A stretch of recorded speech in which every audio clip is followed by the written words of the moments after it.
Olá, boa noite. Estamos iniciando a nossa AgroLive News aqui pelo blog do Mário Bittencourt.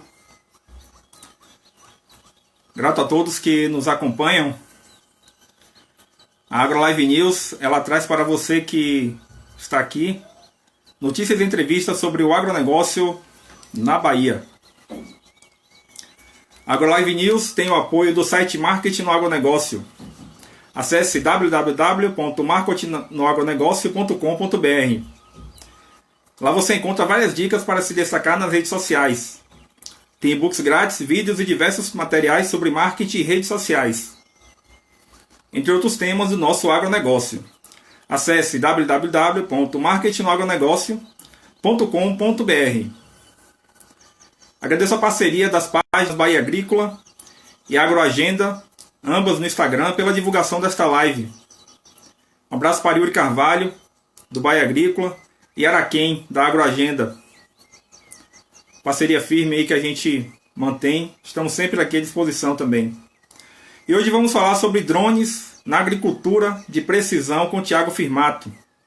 Ele que é doutor em agronomia, assessor técnico do Centro de Excelência em Fruticultura do Senar, o Serviço Nacional de Aprendizagem Rural, na Bahia, especialista também em agricultura de precisão com o uso de drones.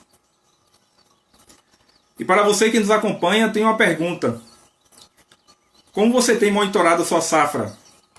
Você sabia que os drones são usados para identificar plantas daninhas, calcular o estande e entregar os dados com maquinária agrícola para aplicação de insumos?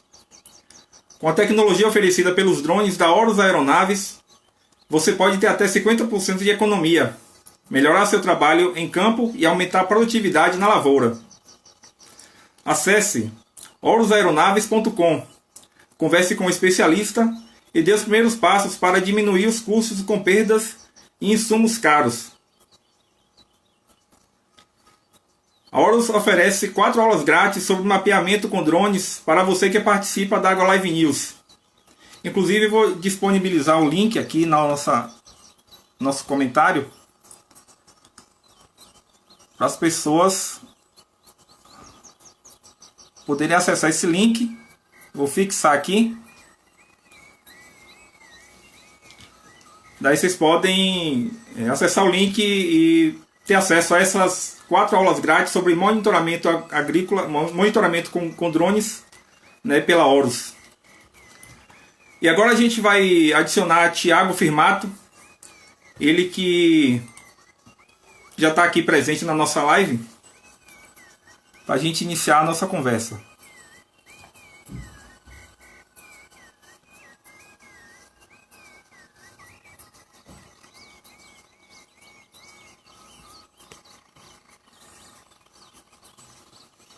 Estabelecendo conexão.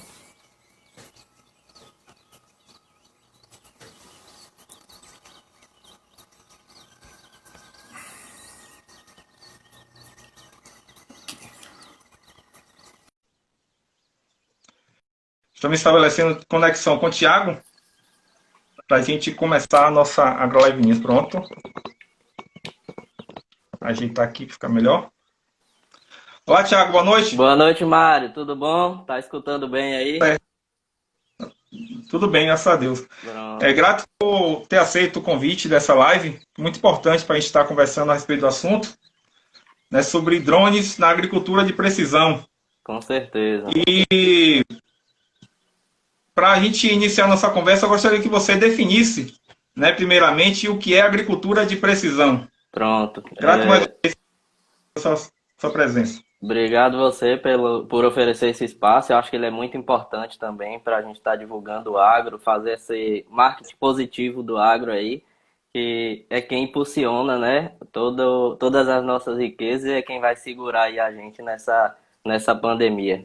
O PIB brasileiro está aí respondendo por muita coisa. Estou vendo aí muita gente já conversando aqui, mas vamos iniciar.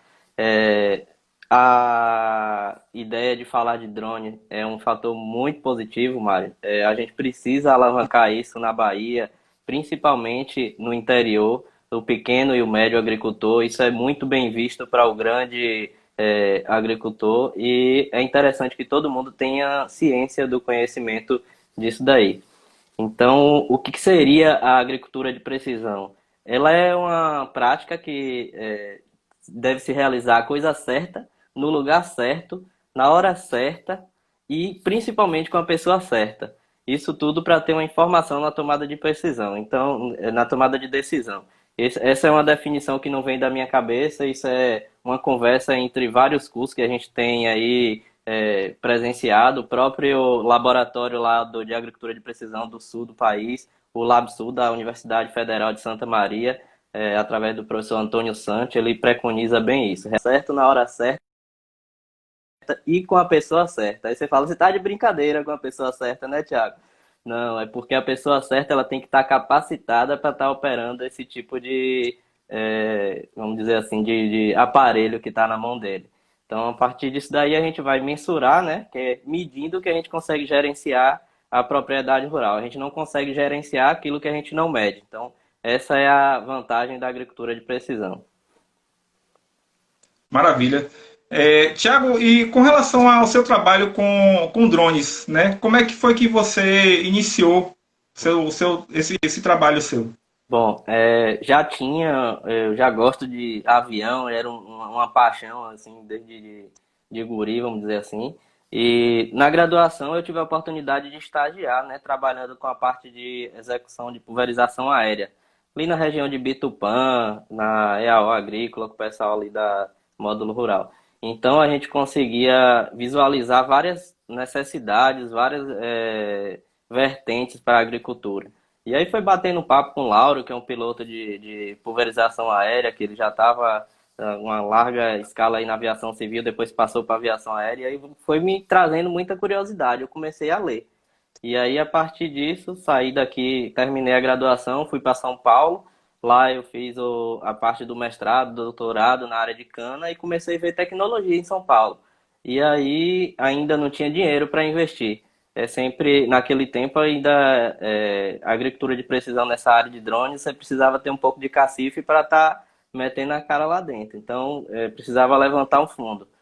A partir daí, voltei para Bahia, terminei todo o estudo, voltei para Bahia, comecei a lecionar em instituições de ensino superior, na Unime, no Instituto Federal da Bahia, o Instituto Federal Baiano, e aí a gente começou a querer ter uma diferença no lado profissional. Então foi aí que eu comecei a trabalhar com drone. E o meu primeiro drone foi esse daqui, um drone de brinquedo, então é um dronezinho bem simples, com uma câmerazinha bem daquelas que não tem tanta acurácia, que tem 2 megapixels só, ela já é uma câmerazinha com transmissão Wi-Fi e tal. E aqui foi só para mim ver se eu conseguia desenvolver. E aí isso também tem um controle que não é tão fácil, então eu aprendi nesse vamos dizer assim, na carrocinha. Ele não tem autonomia boa. Entendi.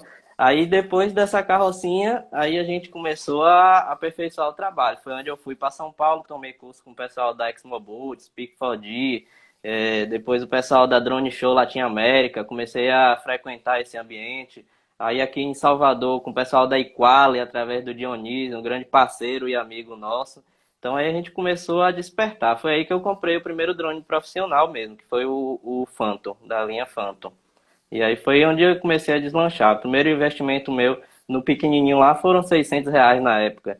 E depois no drone já mais profissional, ele já teve um investimento de 12 mil, porque eu também quis com bateria, com extra, com estação meteorológica. Eu já quis já entrar mesmo de cara no mercado, mas para fazer curso. A intenção inicial era fazer curso. E aí depois, a partir do primeiro trabalho que foi aparecendo, eu nem fui para a linha de curso, fui para a parte de campo mesmo. E aí, o primeiro trabalho que eu fiz já pagou o drone. Então a gente já começou a Primeiro deslanchar. trabalho, No primeiro trabalho já consegui pagar o drone. maravilha. Hum. Só uma curiosidade surgiu agora do tempo que você começou com esse drone mais modesto até passar para o que você usa hoje. Você levou quanto tempo, mais ou menos? Eu comprei aquele pequenininho em 2016 e aí tem 3 a 4, tem 4 anos que eu comprei o Phantom 4. Essa, Maravilha. essa levada aí. E esse modelo de drone que você usa hoje, e o que você iniciou no seu trabalho, no caso, você recomenda assim para quem quer iniciar, né? Para começar com que nem você fez, né? Com um drone mais modesto, ou tipo assim, a pessoa pode fazer um curso e começar com um drone mais moderno, vamos dizer assim. Olha bem, Mário, há 4 anos atrás, não era a vedete ainda do momento, a questão dos drones. Hoje, qualquer coisa é drone. Então, eu já não indico a pessoa entrar com um dronezinho simples para iniciar, porque vai ser um investimento que ele vai fazer e que ele, se ele aproveitar o potencial dele com a parte técnica, atrelar o conhecimento agronômico, que o drone, ele é só uma ferramenta. Ele não é o Ah, importante da nossa história. Então, o que vai ser importante é o produto que ele vai gerar. A gente tem que sempre ter isso em mente. A gente não pode colocar o drone como é o top das galáxias, não. Primeiro, o top das galáxias vai ser seu conhecimento técnico, a sua formação técnica e atrelar isso à ferramenta drone. Então, eu já informo aí alguns modelos de mercado hoje. A partir do Phantom, você já começa a estar trabalhando de forma profissional para pequeno e médio produtor. Aí, quando você vai para grande produtor, aí entra os outros drones que são com uma autonomia de voo bem maior, acima aí dos 10 mil hectares. entendi. Eu já ia te perguntar isso mais ou menos, né? Qual tipo de drones mais usados na agricultura de precisão e quais as finalidades dele?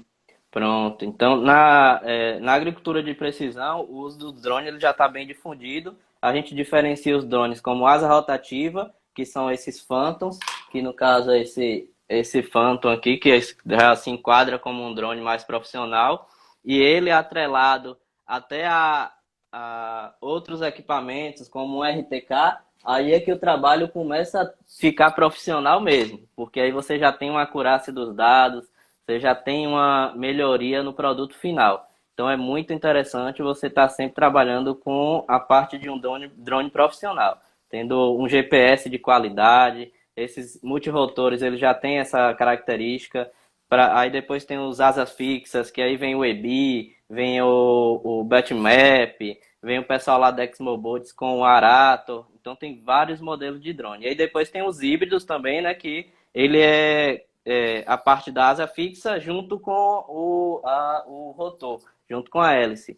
Então ele tem as duas funcionalidades, até para facilitar pouso, decolagem, usar ele em áreas diferentes, em áreas que tem muita mata, Mata Atlântica. Você pode decolar ele na horizontal e aí o voo fazer todo na vertical.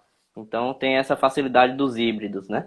Então, com relação ao uso de drone, dependendo do tipo dele, é que você vai estar adequando a sua necessidade. Maravilha. Vou dar um recado para as pessoas que estão na live e agradecer a presença. Primeiro, dizer o link das aulas da Horus Aeronave está disponibilizado aqui no comentário fixo que eu deixei. Aí, clicando, não consegue ir direto, mas é só você fazer um print ou anotar que depois você digita diretamente aí e consegue ter acesso a esse link. Tá certo? Agradecer a Horus Aeronaves também pela parceria aqui nessa live. Citar algumas pessoas que estão aqui também chegando. Lucas Léo, que inclusive ele fez uma live com você esses dias sobre a história dele com o Isso. chocolate. Live E bem legal, assisti também. o Lucas é um ótimo produtor de cacau e é uma referência para a região do sul da Bahia ali, trabalhando aí com Agradecer cacau de o qualidade. Joselito Mota também, ele pesquisador da Embrapa. A gente inclusive vai fazer uma live com ele, a próxima live, terça-feira, com o seu Joselito. Ele é pesquisador da área de mandioca, da Então ele Embrapa Mandioca e Fruticultura é de das Cruz das Almas. Almas. Isso. O assunto já está convidado. Nós temos os E colegas dele da Embrapa Semiárido lá, que é parceiro nosso, a Daniela, que é muito ligada nessa área de tecnologia, ele deve conhecer. Então a gente tem uma parceria muito grande lá no Centro de Excelência em Fruticultura com eles, na parte de inovação. maravilha. Tem um comentário aqui também na live de Santiago, que não dá para iniciar com um drone, iniciar com esse, no caso, né? Porque esse Esse drone tem daqui, uma boa esse daqui, estabilidade. É o esse iniciar. daqui, esse daqui você não consegue trabalhar para fazer mapeamento com nada. Até a posição da câmera dele, tá vendo como ela é? Ela precisa estar Ela é 90 fixa, graus, ela é né? fixa. Esse daqui é apenas para você tatear, para ver se tem condições de mexer com controle. Como a gente não é daquele menino criado no iogurte, que está acostumado com o videogame, aí eu fui tentar primeiro quebrar a cabeça com isso daí, para depois pegar um negócio com mais qualidade. Maravilha. No caso, o joystick dele, o controle, ele diferencia muito desse que você usa hoje, por exemplo? Olha o joystick dele aqui. Ele não paira no ar, então você tem que controlar tudo na mão, então não é tão simples de mexer. Já o joystick do Phantom 4 é outra coisa. Então ele já Ah, tem um controle melhor, então ele já paira no ar, ele já tem um botãozinho aqui que tem uma segurança de voo muito grande. Isso daqui ele confere uma segurança para você não perder seu drone em qualquer lugar. Apertou aqui, ele volta sozinho. Então tem várias vantagens da utilização desse drone com mais segurança. é, fazer outra pergunta aqui para a gente. No caso, Tiago, Hum. você poderia, assim, na questão de legislação, por exemplo, né? A gente tem legislação hoje voltada para essa questão dos drones, né? Quais são os principais pontos que o operador de drone precisa saber logo de imediato, né? E quais as principais normas que devem ser seguidas no trabalho cotidiano? Sim, a legislação é uma parte que recentemente ela foi aplicada no Brasil. Antigamente não tinha essa legislação, tanto que quando eu fui comprar esse drone, eu parti para Brasília, cheguei lá, comprei o drone, daí eu fiz um voo ali no Lago Paranoá, totalmente errado isso nos tempos, há anos atrás.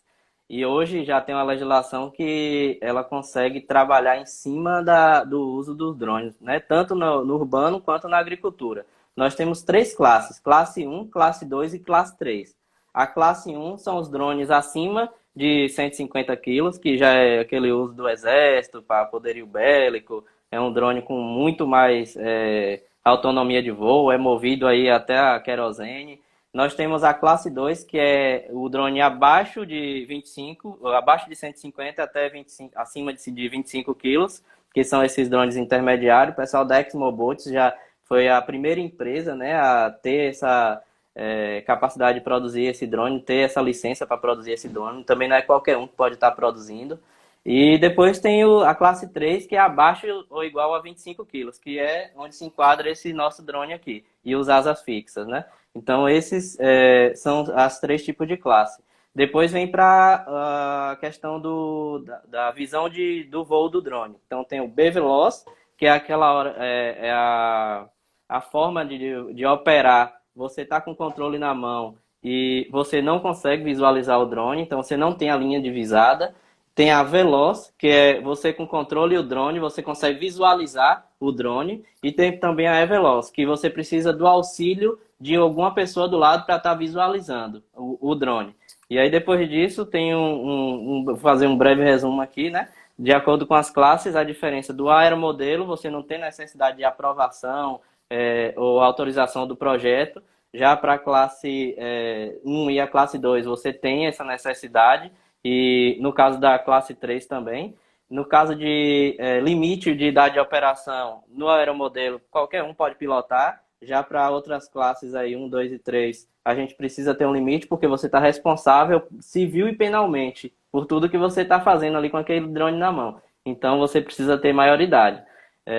No caso, certificado médico, você precisa para classe 1 e classe 2. Na classe 3, que é esse daqui, a gente não tem necessidade. E a licença de habilitação na classe 1 e na classe 2 também você tem necessidade. Agora, se você vai fazer um voo acima de 400 pés ou 120 metros, aí você já tem uma necessidade dessa licença de habilitação. Vamos dizer assim, a brevet. É como se você fosse realmente um piloto de avião, vamos colocar aí nessas proporções. Então, tem toda essa preocupação. E a pessoa que está portando o drone, ela precisa estar com o certificado do drone da Anatel, certificado da Anatel. Eu vou colocar aqui para visualizar melhor esse númerozinho que está aqui, que você tem que estar pregado no drone. O certificado da ANAC também, né? Você tem que ir lá no site Certo. e fazer esse cadastro, é o cadastro da ANAC. Quando você vê um avião voando debaixo da asa, não tem aquele númerozinho PP tal, tal. Então Sim. é a mesma coisa Então, disso daqui. Isso, então identificação. a identificação é a mesma coisa. Você tem que estar portando isso daí e é obrigatório também o seguro reta. Seguro reta, as seguradoras fazem seguro dos cascos, seguro total, e você tem que estar de porte disso daí. Então ele vai em torno de 200 a 1.200 reais esse seguro aí. Então não é tão simples assim o custo com drone. O cadastro na Anatel é só 200 reais, você paga uma vez, não paga mais, você faz no próprio site, né? no sistema Mosaic da Anatel. O outro, o cadastro da ANAC, é no site da ANAC, Agência Nacional de Aviação Aérea. E o seguro você faz com seguradoras. Então você desenvolve aí de acordo com o poder do seu bolso que você manda. Eu já tive a oportunidade de estar solicitando voo no SARPAS, que é outro documento que você tem que estar na mão também, do Departamento de Controle Aéreo, né? O documento, ele precisa estar lá dizendo que aprovou a sua solicitação de voo, porque senão você fica impedido. Qualquer policial militar que passar na rua e você não estiver portando esses 4 documentos que eu falei, ele pode pegar seu drone e levar. E aí pode apreender. Foi o que aconteceu com 300 drones aqui no Carnaval de Salvador. Então, só que 300? o pessoal da GRAE, eles fazem um trabalho muito importante com isso daí. E aí é bem interessante acompanhar também o pessoal da GRAE com relação à Polícia Militar do Estado da Bahia. Eles fazem um trabalho muito importante na prevenção de acidentes, na conscientização do uso de drones. Então, tudo isso aí influencia no uso do drone, né? Seja ele no ambiente urbano ou na agricultura, principalmente no oeste da Bahia. No oeste da Bahia as fazendas são muito grandes e o pessoal tem avião. Então, o pessoal se transporta lá de uma fazenda para outra de teco-teco. E aí você vai e faz um mapeamento na determinada fazenda. Você corre o risco de acabar com parte, vamos dizer assim, entre aspas, acabar com parte da agricultura, derrubando um cidadão que tem uma tomada de decisão muito alta, então que tem uma representatividade muito alta na região. Então, por isso que a gente tem que ter todo o cuidado com a relação à legislação do uso de drone. Quando você manda O que você falou... Quando você recebe essa solicitação aí do SARPA, que você faz dessa, eles bloqueiam o espaço aéreo, então os aviões eles recebem essa informação, então ele desvia daquilo dali, vamos dizer assim, a grosso modo. E aí quem toma conta disso aqui nessa região é o Sindacta 3, é o Major Baroni. Uma certa feita, eu já fiz uma solicitação e ele me ligou, tomei até um susto, pensando que estava fazendo alguma coisa errada, mas era ele só dando algumas informações, algumas coordenadas que eu tinha que fazer, porque eu solicitei o voo próximo também de uma região que tinha aeroporto, e aí ele só ligou mesmo para certificar se realmente eu tinha consciência daquilo. Então tudo isso é interessante. Estou vendo aí a presença do professor, só registrar a presença do professor Adair aí da UESB, é um parceiro também muito importante. Tem muita gente boa aí na live de qualidade. O Juarez aí também. O Roberto falou dele para mim esses dias, que é da UESB também. Isso. Deve aí vai ser um professor também aí quando iniciar o curso aí de agronomia. Exatamente. O Daí é responsável lá pelo LabGel da UESB, então eles têm muito trabalhos aí com drone, né? O Juarez está aí presente também. O Juarez é aí pessoal da Equali, está sempre no campo trabalhando com drone também aqui de Salvador. Maravilha. Disso aí que você falou, eu fiquei com uma dúvida. Essa habilitação, ela como é que faz para obter? A habilitação do drone 1 e o 2, que você falou, do tipo 1 e 2. Você solicita no Ministério da Defesa. Então é o Exército que é responsável por isso daí. Quando você vai fazer, por exemplo, mapeamento urbano, é tudo no Ministério da Defesa. Eles que têm que liberar isso daí. Mas, tipo assim, precisa passar por um curso, tipo como a gente faz com carteira de motorista? Você faz tipo um curso como se fosse um piloto de avião. Você entra em coordenada geográfica, você entra de pernada de avião, então tem informação. Eu já tomei um curso desse, inicial foi com o Monareto, ele é piloto de caça lá do Rio de Janeiro.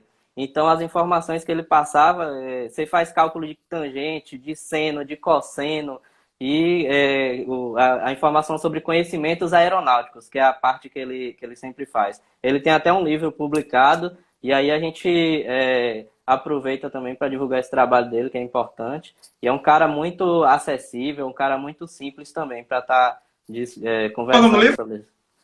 Vantes e Drones, o nome do livro dele. Isso. Eu tive a oportunidade de tomar um curso com ele, depois lá em São Paulo também, na Drone Show, ele comprar esse livro dele e ele autografar pra gente. Maravilha. Pessoal, vou ver algumas perguntas aí da live e agradecer a quem está enviando também, participando.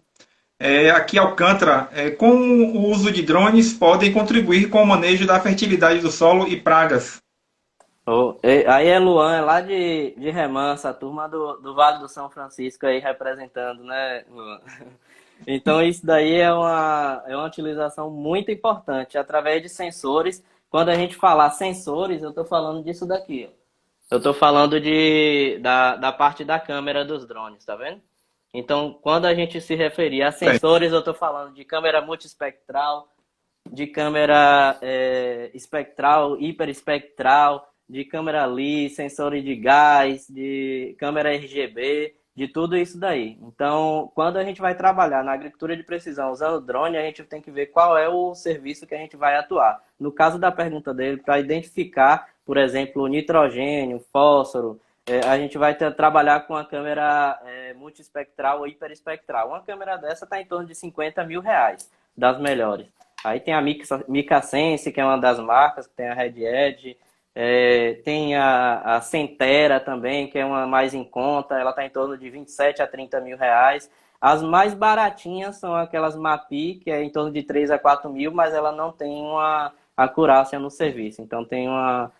E também é uma dificuldade de utilizar. Hoje a DJI lançou um drone também que já é RTK e ele já tem também essas 6 câmeras. O drone ele está custando em torno de 70 mil reais, de 60 a 70 mil reais. E aí ele é exatamente desse modelo aqui e ele consegue fazer também todo esse trabalho. E aí é onde entra a parte do agrônomo. Não adianta você ter um drone top e você não ter a parte intelectual, a parte técnica. Então você tem que saber como é que causa uma deficiência de nitrogênio. Então você vai saber a deficiência de nitrogênio é causada por aquela clorose, né, na folha, que ela fica de coloração pálida, e aí você consegue identificar. Ah, mas na soja deu uma coloração amarelada aqui. Às vezes não é nitrogênio, é uma deficiência indireta de molibdênio. Então tudo isso é importante você identificar. Não vai ser o nitrogênio, vai ser o molibdênio, que faz parte lá da reação da nitrogenase, não, dos micro-organismos fugiu aqui da cabeça agora, mas é do risóbio e do bradyrrisóbio, que eles são cofatores, né? Então ele inibe essa atividade e isso vai ser representado na folha. Então o profissional ele tem que interpretar isso através da imagem de drone, que é isso que o Luan deve ter questionado aí. Perguntado, né? Eu ia perguntar isso também sobre a questão de interpretação, né? A gente sabe que tem alguns, as imagens são processadas pelo drone, aí tem que justamente saber isso, Isso. fazer isso, saber interpretar. No caso, essa imagem ela é interpretada na questão do manejo do solo, por exemplo, né? Para saber se o solo está com uma boa fertilidade ou não. Como é Pronto. que é processada essa imagem? É por meio de sensor que, no caso, identifica se está com boa condutibilidade elétrica o solo? Como é que é? Vamos chegar lá desde o início. Tá vendo essa? Não sei se conseguem ver aqui. Tá conseguindo visualizar? Dá para ver mais ou menos Mais ou a menos. área que está Pronto. demarcada, né? Aqui é um programinha que faz a parte do mapeamento. A gente tem aí o Drone Deploy e tem o Pix4D. Aqui é um plantio de manga, ali na região de Curaçá. E aí, através desse mapeamento, a gente vai lá e tira essas fotos. Ele faz essa coleta dessas imagens aí sozinho. Depois que ele tira essas fotos, a gente lança para um programa. Esse programa ele pode ser o Agisoft Photoscan, que hoje já é o Metashape, né, mais atualizado. E tem vários outros tipos de programa. Também os preços variam de acordo com o programa. Ou se você não quer comprar o programa, você acessa as plataformas digitais que você manda as imagens para ele e o pessoal faz a parte de processamento de dados. Aí tem várias, tem a Mapa, tem a Vantum, também é o pessoal lá do Sul. Você daqui manda para lá, eles processam e mandam para você. Então é muito interessante você trabalhar isso no processamento dessas imagens nesses programas. Depois de processada, você gera os dados, que aí é através da interpretação desses dados que você vai ter a atuação prática. E aí existem espectro de cores, né, no caso da câmera multiespectral, que você vai ver de 400 a 450 nanômetros, a cor azul, de 700 a 750, 800 nanômetros, a cor vermelha. Então essa diferenciação de cores é que vai te dar uma informação prática do que você tem lá na lavoura em si, de fato. Aí é a parte do agrônomo trabalhando em cima do processamento das imagens. Por isso que é importante a parceria. No meu caso, eu tenho uma parceria grande com o pessoal da TI, então tem gente que gasta dinheiro com computador e gasta aí 25 a 30 mil reais com um computador bom para processar as imagens. E depois tem a parte da interpretação. Então, eu vou lá, coleto a imagem, passo isso daí para o pessoal, e aí ele processa, depois ele manda e a gente reporta o resultado. Então, hoje no mundo você não pode andar sozinho, não. Se você andar sozinho, você toma topada e cai e quebra sozinho. Então, quando você anda em parceria, você tem condições de fatiar o bolo com todo mundo e ter um produto de qualidade. Esse pessoal da Horus também é interessante, conheci o trabalho dele lá em São Paulo, eles estavam presentes lá na Drone Show. Eles têm várias aeronaves interessantes também e desenvolve muito bem aí para o grande e o médio produtor. As aeronaves deles são maravilhosas. Maravilha, agradecer a parceria da Horus, quem está na live aí, e para acessar as aulas grátis, são 4 aulas, tá o link disponível. Aí você pode fazer o print ou anotar e acessar diretamente esse link aí no celular, o tablet ou no computador. Fazer mais alguma pergunta aqui de Murilo Só, Santiago.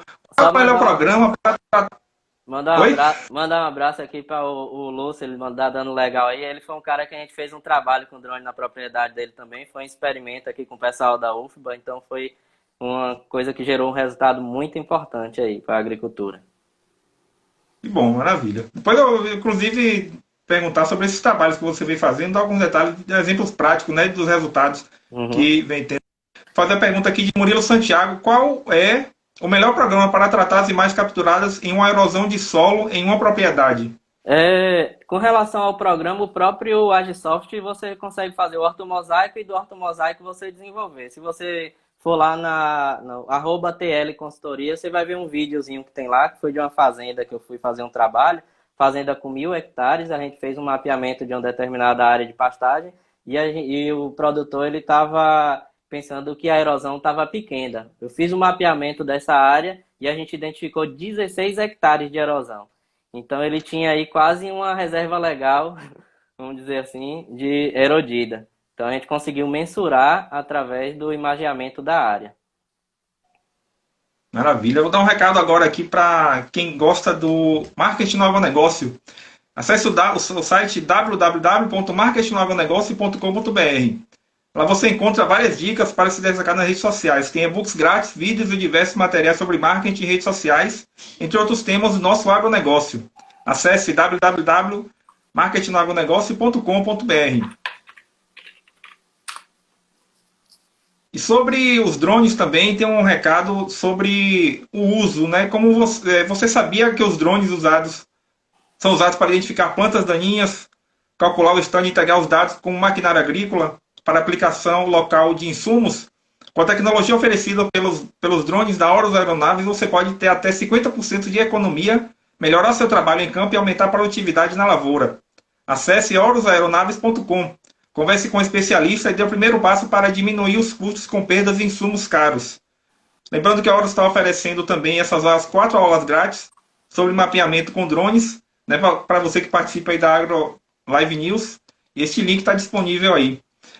Sobre a questão de planejamento de voo, né, quais são os fatores que devem ser levados em conta? No caso, depende muito do local, do equipamento. Tudo vai influenciar, Mário. O primeiro é você ter uma boa ferramenta. Qual é a ferramenta? É um drone de qualidade, é um drone profissional. Aí você tendo um drone que tenha uma câmera, que tenha um sensor que capte as informações que você quer, você vai partir para observar a questão do clima, do relevo, da região.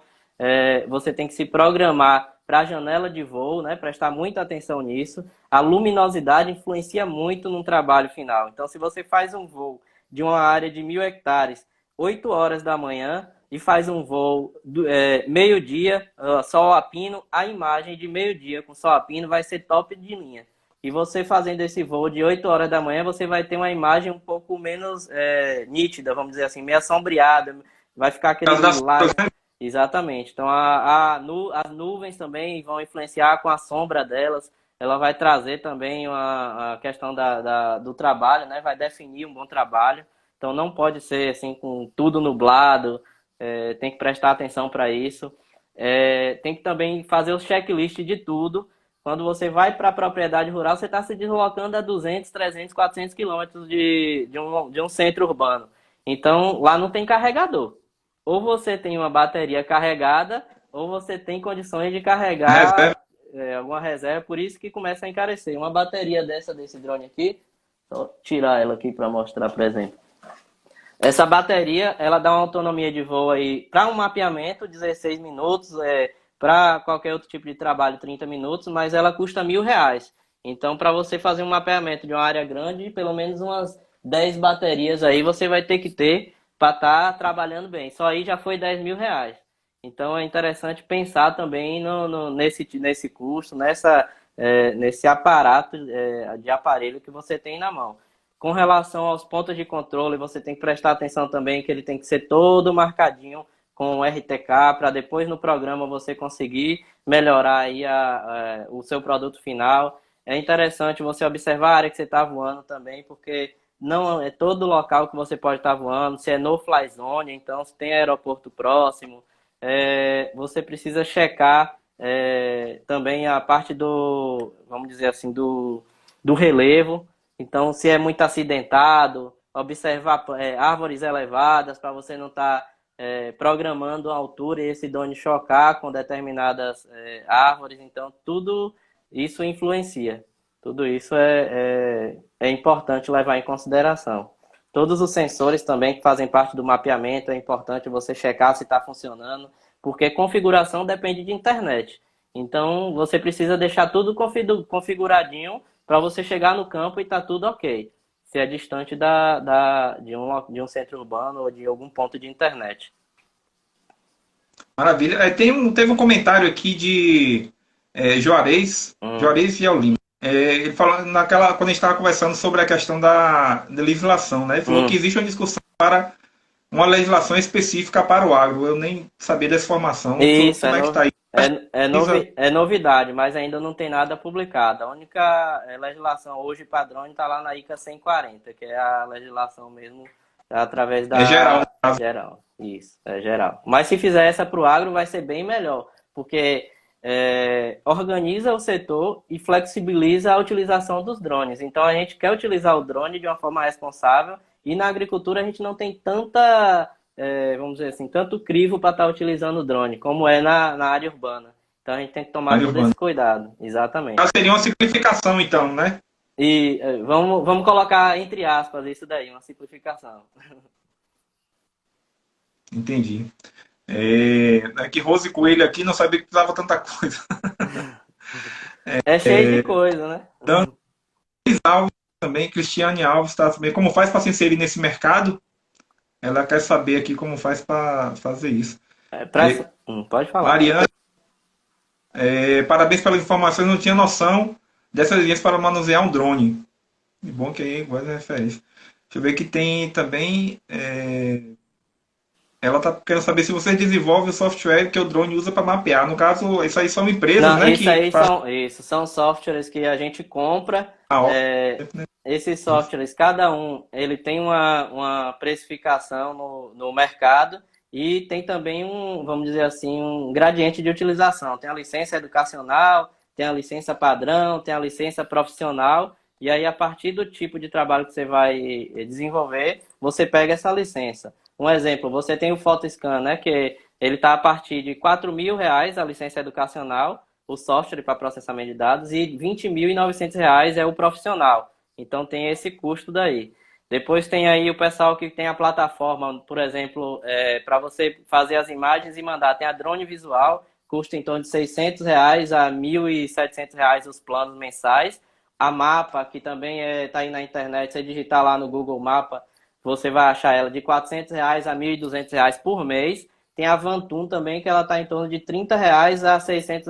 E aí vai limitar de acordo com a quantidade de imagens que você tem, com o tipo de trabalho que você quer. Então vai ser em função disso. Olha a presença do Venâncio aí, ele é presidente do Sindicato Rural lá de Coaraci. Está aí conversando com a gente, aproveitando também a live. Ele tem um drone na mão também, está desenvolvendo alguma coisa por lá. Maravilha, maravilha. Carol Gama que está perguntando para a agricultura de precisão, qual é a tecnologia mais recomendada? Drones com RTK ou PPK? Falhou aqui. Qual a? Carol Gama, para a agricultura de precisão, qual a tecnologia mais recomendada? drones com RTK ou PPK? A diferença do RTK, que é real, né? E o PPK é o pós-processado. Então, para agricultura de precisão, você pode usar os dois. Porém, para um resultado melhor, o RTK é aquele GPS geodésico, que você tem uma acurácia muito melhor do que você está querendo entender lá na prática. O pós-processado é que você vai colocar depois no software e você vai ter um pós-processamento das informações que são geradas no campo. Então, o RTK é melhor.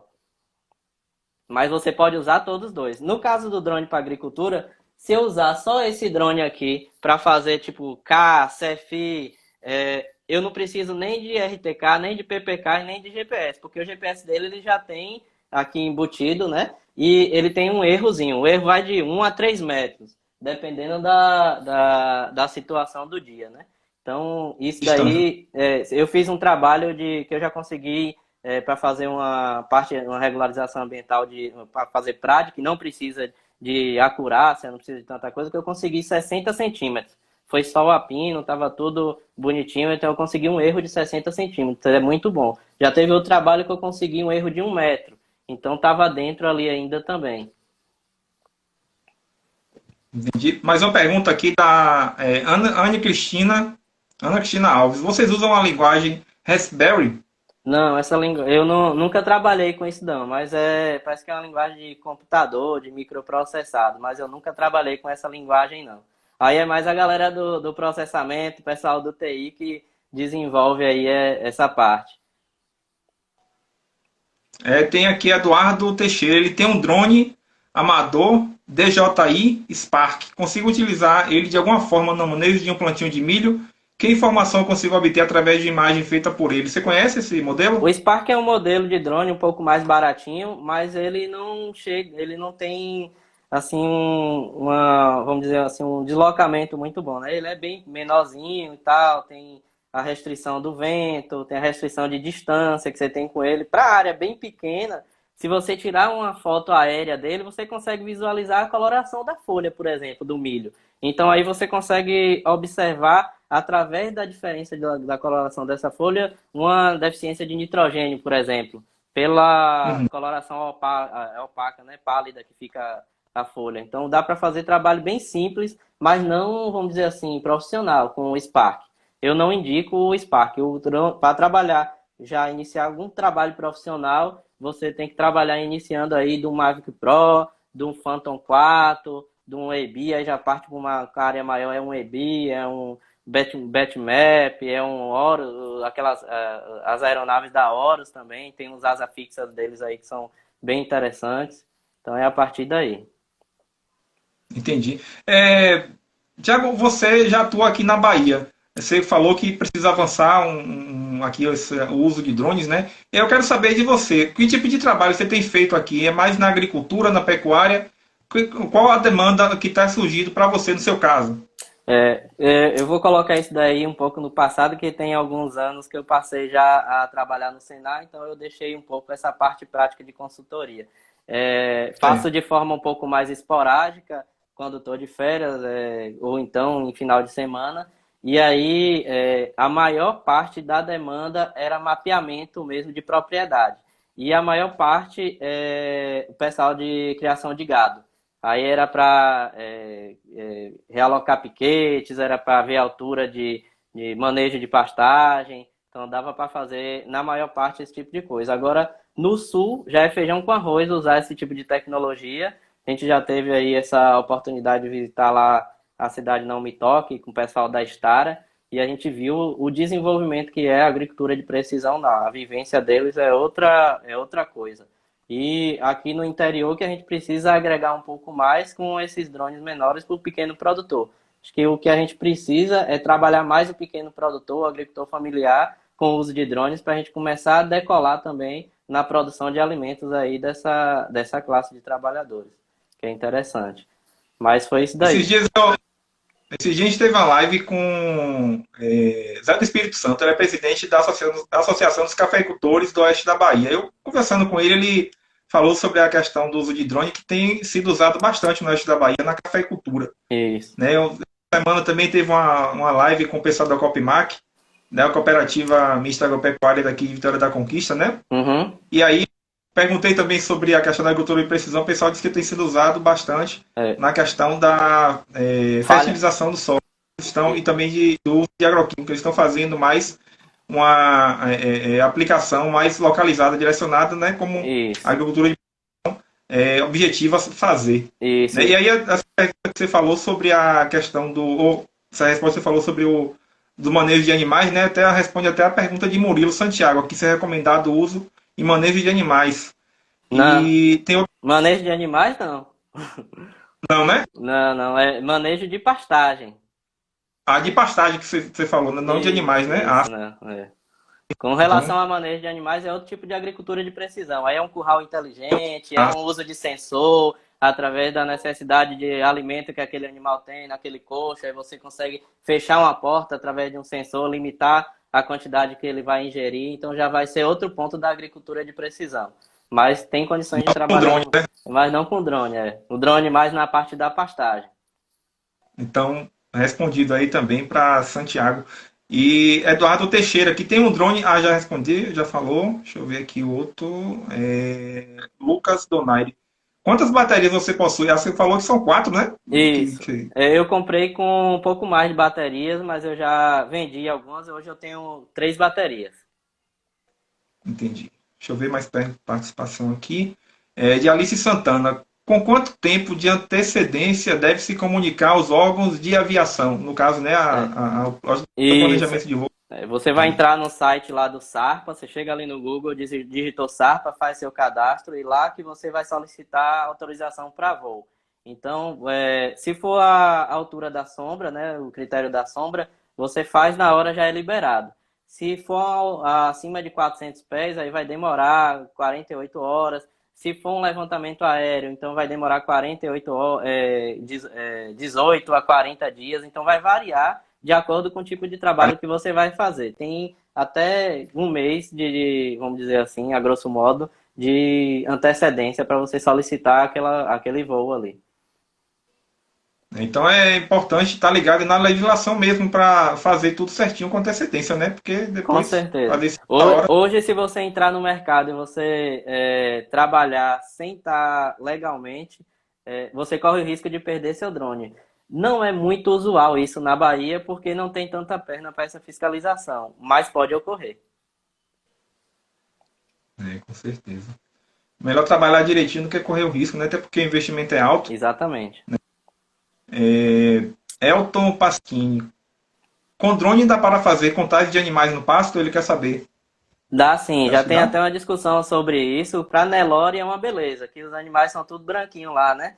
Agora, Ah, você pega uma raça aí mais avermelhada ou marrom, você pega uma Jersey para você estar contando, ou então você pega aí um gado, vamos dizer aqui, um cimental, uma coloração marrom, aí você já tem dificuldade, porque se tiver no solo, ele confunde com solo. Então você vai ver lá o animal, rente o solo, vai ter a cor do solo junto com o animal. Você não consegue contar esse animal. Então é interessante prestar atenção nisso daí. Mas consegue para Nelore tranquilo. mas a pergunta aqui de Elton Pasquini: tem sido muito popular a liberação de agentes biológicos via drone. Perguntando se você já realiza. Sim, eu não tenho esse drone, mas o pessoal da X-Fly tem um drone desse daí. Esse drone ele libera alguns produtos biológicos no campo, né? Na cana já é muito utilizado isso daí. O pessoal da cana de São Paulo utiliza muito. O nome do drone é o X-Fly 800 e ele Uhum. consegue liberar também a diatreia, né, no tomateiro, ou a diatreia não, o crisopídeo, que é o bicho lixeiro, né, vamos dizer assim, faz o controle biológico no tomateiro. Na soja, o pessoal tem usado também uma vespinha, o Telenomos é o nome da vespinha.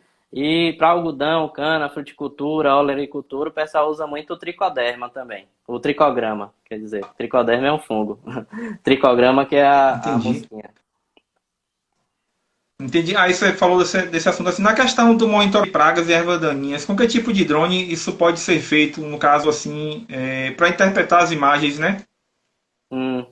Aí você tem que trabalhar já com a parte de multiespectral. Aí você tem que ter um sensor que ele lê as várias faixas de cores, que é através dessas faixas de cores que você vai identificar a deficiência de cálcio, deficiência de potássio, de nitrogênio. Isso é muito utilizado já no sul para fazer adubação, ou correção de solo em taxa variável. Então você pega essas imagens, ele consegue fazer a amostra de solo nos grids, e aí você depois tem o resultado dessa análise de solo e passa essa informação para um pendrive que ele passa para a máquina agrícola, né? No caso da Star aí, eles têm vários produtos, tem o Hércules, que é um distribuidor de calcário de taxa variável, que foi o que eu conheci lá no sul, e aí ele consegue já distribuir exatamente a quantidade de calcário naquela região, naquela área ali, e vai dosando na hora que ele vai passando. Então tem um GPS, tem um sensor de velocidade que vai dizendo para ele na hora que ele vai passando. Aqui é 3 toneladas por hectare, ele vai depositar 3. Aqui é 2,5, aqui é 2,3, aqui é 1. Então você consegue com isso uma economia aí em torno de 60%, 80%. Se você fala de uma fazenda que gasta 10 milhões de reais e você entra com a economia de 80%, você pode cobrar o valor de um serviço aí para ele tranquilo que te paga. Porque você não vai mexer no bolso dele, você vai mexer na economia que ele está fazendo, ele vai te pagar com a economia. Então é isso que a gente tem que pensar no uso da agricultura de precisão. É assim que a gente tem que ver. Todo mundo fala, a agricultura de precisão é algo muito caro. Ele não é caro. Ele te traz informações e você tem uma tomada de decisão em cima dessa informação. A partir do momento que você mede, você consegue gerenciar essa informação. Então isso começa a ficar barato. Logo nas primeiras etapas de utilização da agricultura de precisão. Tiago, manda um recado aqui para os produtores rurais que tem, e também empresário, né, prestador de serviço. Teve uma notícia que eu até divulguei, né, no blog hoje, no canal rural da Embrapa, que até domingo tem uma pesquisa que está sendo feita, um levantamento Isso. online sobre tendências, desafios e oportunidades em agricultura digital. Achei importante, né, tá É reforçando import... Foi essa importante. notícia, porque a partir daí que vão ser desenvolvidas novas soluções digitais, né, para o setor. Então, quem é produtor rural, quem está aí é empresário, né, prestador de serviço, participar dessa pesquisa, responder ao questionário, está no site tanto da Embrapa, quanto também no blog, no canal rural, né, blog do Mari Bittencourt, e Isso, responder esse questionário tem um link lá. É isso é bem muito, importante isso daí. isso é muito importante o produtor rural estar antenado, porque é daí que vai sair a necessidade de pesquisa da Embrapa, a vislumbrar outros cenários da agricultura de precisão. E eu vou aproveitar o gancho que você falou e falar do Senar também. O Senar tem a Rede Sim, de Inovação da Agricultura e Pecuária, é o RIAP. E a gente está localizado aí no extremo sul, né, com a parte de pastagem, no oeste com a parte de grãos, em Tapetinga também. E aí até o Adalto Liberato, o Dr. Guilherme também, lá da FAEB, do Senar, que eles estão imbuídos nesse projeto, coletando informações para trazer aí melhorias para o que o produtor tem de gargalo na propriedade. Atualmente, no Vale de São Francisco, a gente está coletando informações dos produtores de fruta para ver qual é o gargalo que ele tem na propriedade para a gente tentar fazer a união de informações com o ecossistema de startups, de aplicativos, para a gente estar desenvolvendo aí a agricultura através dessas informações. Então é muito importante esse trabalho da Embrapa e eu saliento do Senar também. com certeza, com certeza. Tem aqui a pergunta aqui de Jamilton, Uhum. né? Acho que é Jaimintinho que eu falei com ele, mas como drones pulverizadores de pastagens, para drones pulverizadores de pastagem, qual o melhor equipamento, nacional ou importado? Qual a sua Eu vou, avaliação? vou ser bem sincero aí, eu acho que muita gente pode discordar, mas o que eu recomendo é drone da DJI. Tem o Argras MG1, que é um drone muito bom para estar fazendo pulverização, porém ele tem assim uma limitação, né? Ele pega 10 litros e ele faz aquela limitação, aquela pulverização pontual naquela pastagem, age em reboleira e tal. Ele é importado. Tem alguns nacionais também que é interessante. E o primeiro foi desenvolvido foi o Pelicano, lá com o pessoal da Sky Drones, né? Então é um drone também muito interessante para estar trabalhando também, pega 10 litros na carga dele e consegue fazer aí esse trabalho. Já dá um alô aí também pro pessoal da Santiago e Sintra que está aí presente, o Marcelo, eles também trabalham com essa parte de drones. Eles têm aí o EBI, né, da SenseFly, e desenvolve muito bem a parte de mapeamento e venda também de equipamentos.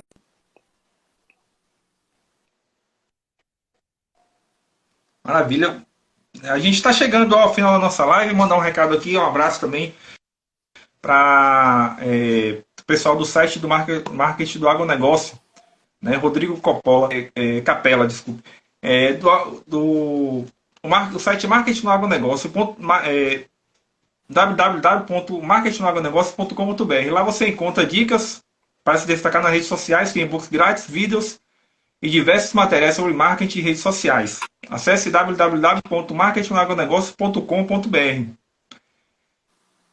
E sobre os drones, né, a gente tem conversado aqui sobre a Horus. O link está aqui disponível para quem quiser acessar para você acessar as 4 aulas, né, da Horus Aeronaves. São 4 aulas gratuitas sobre mapeamento, né, com drones. Eu, inclusive, já fiz essas aulas anteriormente. São aulas bem interessantes. Para quem está buscando aprender, eu também no pós-graduação em agricultura de precisão. Eu tenho um interesse também em futuramente estar aí trabalhando com drones. É algo que, como comentou aqui na estante, né, Elton Pasquim, né? Não, Eu já ia até Elton Pasquim. comentar, Elton Pasquim, ele tá falando aí do uso também do XAG, é um drone muito bom também, viu, Elton? Esse drone também eu recomendo ele para fazer essa parte de pulverização aí pontual. E com os drones da Horus Aeronaves, você tem alta tecnologia oferecida, né? Pode até ter 50% de economia, melhora seu trabalho em campo e aumentar a produtividade na lavoura. Acesse horusaeronaves.com, converse com um especialista e dê o primeiro passo para diminuir os custos com perdas e insumos caros. Agradecer ao pessoal da Horus Aeronaves pela parceria também. E deixa eu ver se tem mais alguma pergunta aqui do pessoal. Aí ele falou aqui. A minha recomendação seria o importado da XAG, o P30 leva Da X-Fly. Né? Certo. Ele tem o RTK já, e aí como ele já tem o RTK, ele tem uma precisão quando ele vai fazer a pulverização, a aplicação no local.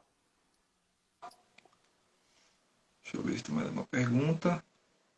Bom, para o produtor rural, como você aconselha que seja avaliada a questão do custo-benefício com os drones, né? Você falou um pouquinho aí numa resposta que você deu, da economia que ele tem, no caso, né, mostrar isso na hora de prestar o serviço.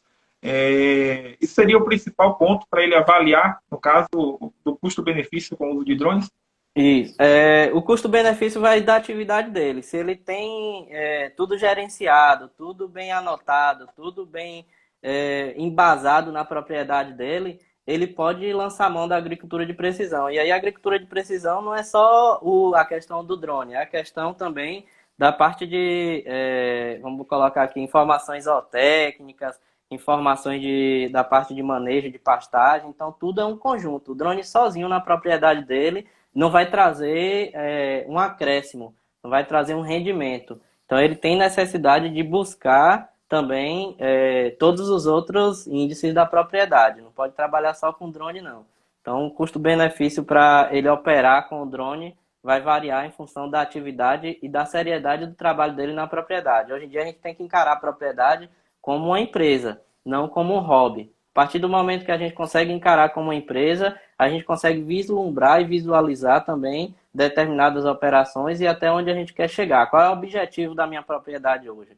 Hoje eu quero ser produtor de quê? Às vezes você chega numa propriedade e tem lá ovino, caprino, gado, leite, e você pergunta para o produtor: o que é que está te dando aqui mais dinheiro? Ele fala: é o ovino, é o leite. Então, como que ele sabe disso? Ele mensurou isso. Então, às vezes é o próprio leite que está dando muita produção para ele, só que o ovino e o gado está tirando isso dele.